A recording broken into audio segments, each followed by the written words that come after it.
I began to worry that there may be a thief in our home. The sight of shoes by the door, both men's and women's, made me frown. Since neither my husband nor I were meant to be home, our house ought to be empty. Nonetheless, I sensed that someone was present in the restroom as well as at the door. Someone was clearly having fun because of the loud, vulgar voice coming from the restroom. While it's common for husbands to invite their mistresses home while their spouses are away, this situation isn't plausible. My spouse was standing right next to me, palely staring toward the lavatory, so this voice couldn't be his. I'm Jessica, and Adam and I have been wed for 3 years. We are not yet parents because we are both employed. Nonetheless, I think we have a contented and affectionate life, going out or traveling on our days off. Fortunately, neither our in-laws nor parents put any pressure on us to get a family. Since they actually reside close by, we are able to keep our positive relationship going and get together for family dinners. Our in-laws suggested that we rent the lovely, slightly older home. Once a month, on average, we have dinner parties. My mom and I always cook the meal, and we spend the evenings eating food supplied by our in-laws and drinking Dad's favorite wine. Mom had visited that day in the morning to assist with setting for the dinner party, but she appeared abnormally quiet and depressed. She voiced her concerns as she was chopping the ingredients, asking herself, "Do we really need this much? We may not have enough time to complete it all." She wasn't like this at all. "What's wrong, Mom? For today we've simply prepared the standard amount," I inquired. She gave me a startled look before laughing it off. "Dear, I apologize. I'm concerned since Dad hasn't been eating as much as he used to." "Are you serious? Does Dad have a bad cold?" I inquired. Since his early years, my dad has been a self-made businessman, a self-proclaimed entrepreneur. He's never wavered in his work ethic. I hardly remember my dad playing with me on his days off when I was a kid. I worry for him, even though I don't remember him being around that much. The idea that he could be working himself sick worries me. Mom was hesitant to talk at first, perhaps so as not to frighten me, but she did talk when she did. "It's not a disease. Although Dad is in excellent health, he has been acting aloof lately. He has been critiquing my dinner and remarking on how simple my outfit is." Why would he say such things? I pondered. That he would say that to Mom, who has always been the center of our family, is terrible. Mom, though, dismissed it with a "I'm fine." Perhaps Dad's recent company startup has caused him a little stress. Even though I remained worried, we allowed the conversation to wane and returned to cooking despite her assurances. We were going to cook Dad a special dinner today, complete with his favorite steak and dessert, to help him with his new business. My spouse, Adam, was preoccupied as usual and couldn't unwind until everything was immaculate. He always makes sure the living room and entry are spotless before we entertain company, even when it's just the family. He is very careful about cleanliness. Dad, my mother-in-law Teresa, and my father-in-law Eric arrived as I was finishing up the garden. "Jessica, can I have a word?" I was checking the pan to fry the steak when Teresa shouted out to me. She entered the kitchen with a serious expression on her face and handed me a box that appeared to be a present without saying anything. Perplexed, I accepted it, and to my surprise, when opening it, was the emblem of a well-known steakhouse. There were thick, excellent steaks inside that smelled so good. As it happened, we had unintentionally made the same dish. I figured that cooking fewer steaks would be a simple enough solution. It was not the first time our gifts had happened to match, after all. "Wow, did you go out of your way to buy this?" I asked with a smile. We could have asked about the steaks, but we heard it was a celebration. It feels a little strange. Shall we simply serve today's gifted steaks? "But you and Adam can still eat them, right?" Teresa retorted. "Since we're older now, eating too much meat may seem a little heavy." I was at a loss for words. Since Mom had assisted with the preparations, it felt improper to prepare so much food that would be wasted because everyone in the family is getting close to 50. You need to have made a statement. How callous, Teresa said as she walked out of the kitchen. She didn't see my reaction as she left with the steaks, but I was astonished by her remarks. That was the first time I had heard someone say something like that. In the past, we never planned our gifts together, and even when we did end up giving each other the same thing, we usually laughed it off. Previously, we had always given each other chocolates or similar things as gifts. I was a little uncomfortable, but I didn't give it much thought because I reasoned that she might have been offended by the pricey gift. Dad was ecstatic about the steak from the upscale restaurant during the dinner gathering. With a quick glance, Mom appeared to comprehend my predicament and obligingly pretended to be just as thrilled about the steaks we had cooked. Teresa, Eric, and Dad departed, and Mom cleverly made beef stew using the remaining ingredients. Before they were cooked, we could have still had the steak, I remarked. You would have grown weary of steak together, Mom said, putting her portion in a food container and saying, "This way, you can take it home." Mom made a great beef stew, and even though I felt a little awful about it, Adam and I devoured it rapidly as the flavors melded together.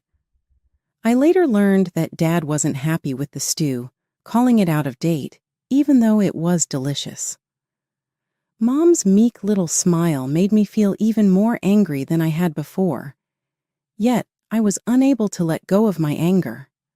After that dinner party, I received an unexpected message from Adam a few weeks later. Due to developments on the client's end, the overnight business trip he was scheduled to take had to be canceled. He informed me that he will return home as normal. I had intended to spend some time at my parents' house since he was expected to be away for 5 days. But my intentions changed when he returned home. I informed my mother over the phone before meeting Adam to go home. I noticed something odd when we got home. Did we forget to turn off the lights? Certain that I had turned everything off before we left, I inquired. Since there was a light on close to the entryway, I apologize for wasting the electricity. Adam, however, reassured me, adding, "Don't worry about it," as he put the front door key in. Then all of a sudden, he was silent. I said, "What's wrong?" Adam said, "The front door is unlocked," which caused me to froze. Contemplating the possibility of an intruder, I discreetly removed my phone and began recording. I gave Adam a gesture in my direction, and he cautiously opened the front door. "Whose shoes are these?" he inquired, gesturing to a selection of women's pumps and men's leather shoes in the foyer. These sneakers obviously did not belong to us. I might have thought Adam was cheating by bringing another woman home if these were his shoes and he wasn't present. However, the fact that he was standing directly next to me indicated that there was an intruder in our home. Adam, sensing my concern, reached for his umbrella, prepared to use it if necessary, and stepped forward. We saw that the light in the living room was on, and that food was strewn all over the table, as though it had just been purchased. It didn't seem like a burglar would take such action. I pondered. Subsequently, I detected a voice approaching, and it became evident that the noise originated from the restroom. The person who was speaking was in the restroom. Adam was quite frightened, and I could understand why. The voice was gritty and disturbing. The idea that someone was using our house without our knowledge unnerved us. Curious and worried about who could be doing this, I slowly opened the bathroom door and immediately saw some clothes thrown around.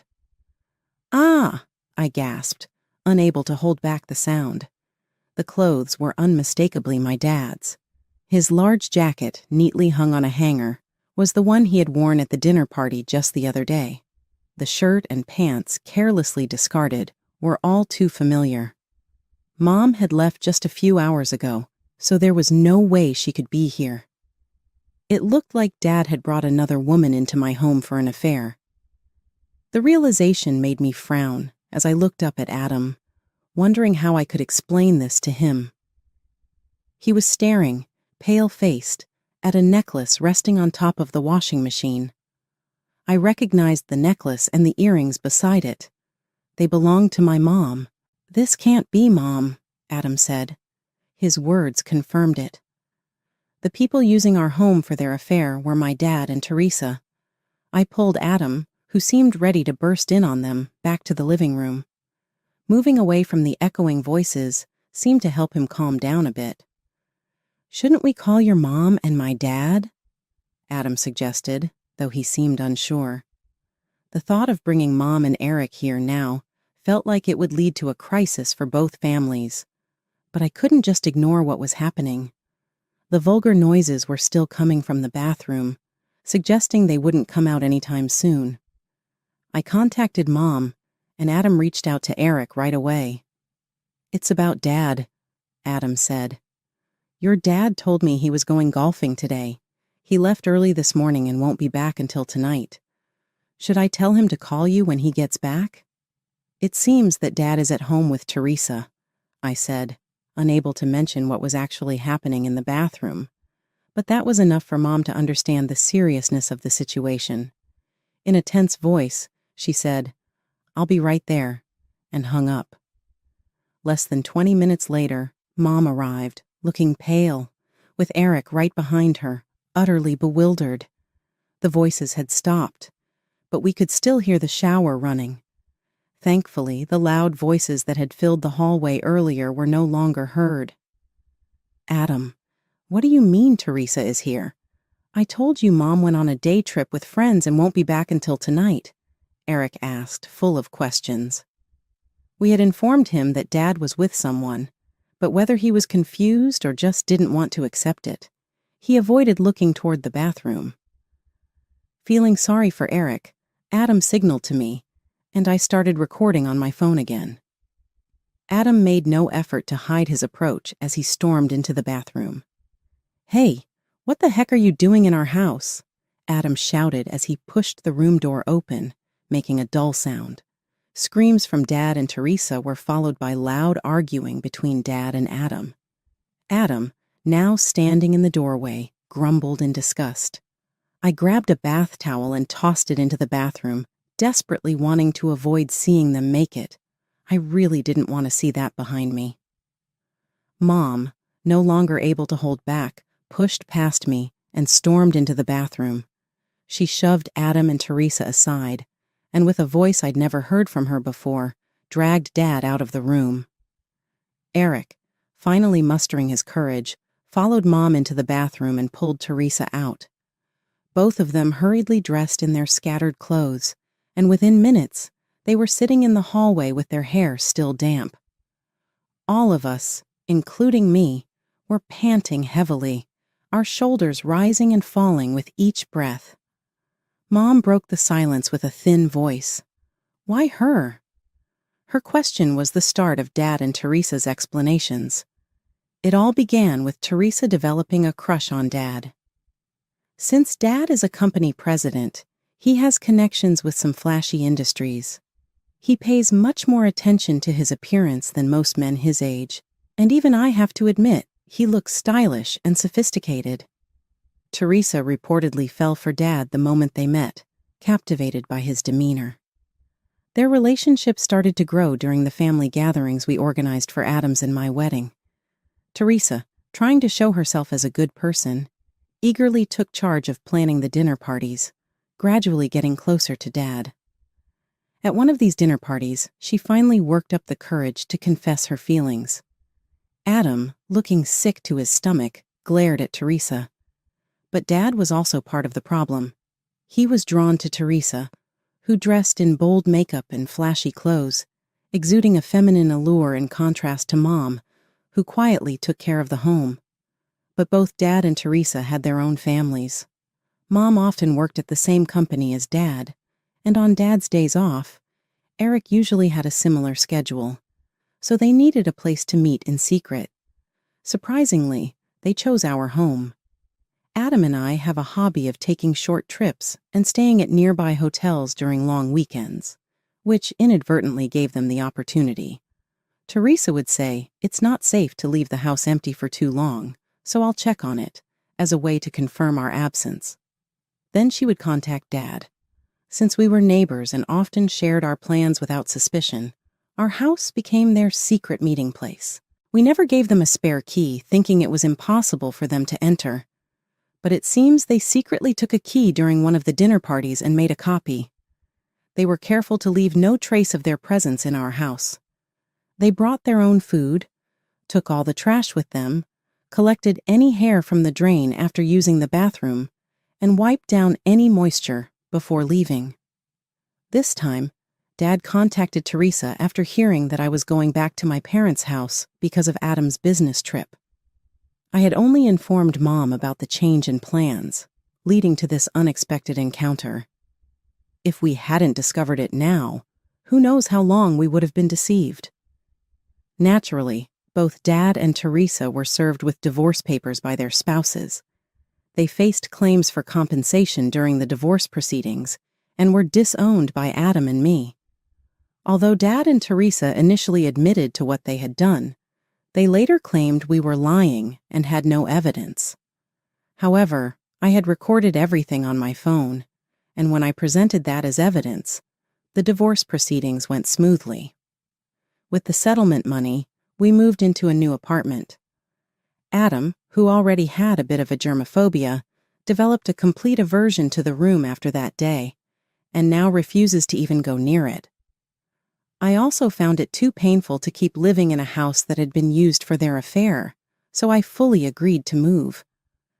Now, Mom, who has lost all love for Dad, lives with us after the divorce was finalized. Teresa, on the other hand, seemed quite pleased with herself. She became openly defiant, maybe influenced by Dad, and accepted the divorce settlement and compensation without much resistance. She moved in with Dad right after the divorce, and they got married, finally getting what they wanted, being together. It seemed like everything was going perfectly for them, with Teresa becoming the wife of a company president and looking forward to a great life ahead. However, their plans quickly went wrong.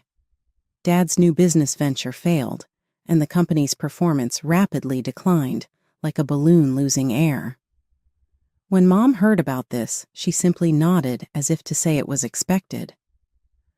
"Who do you think was holding everything together all this time?" she said.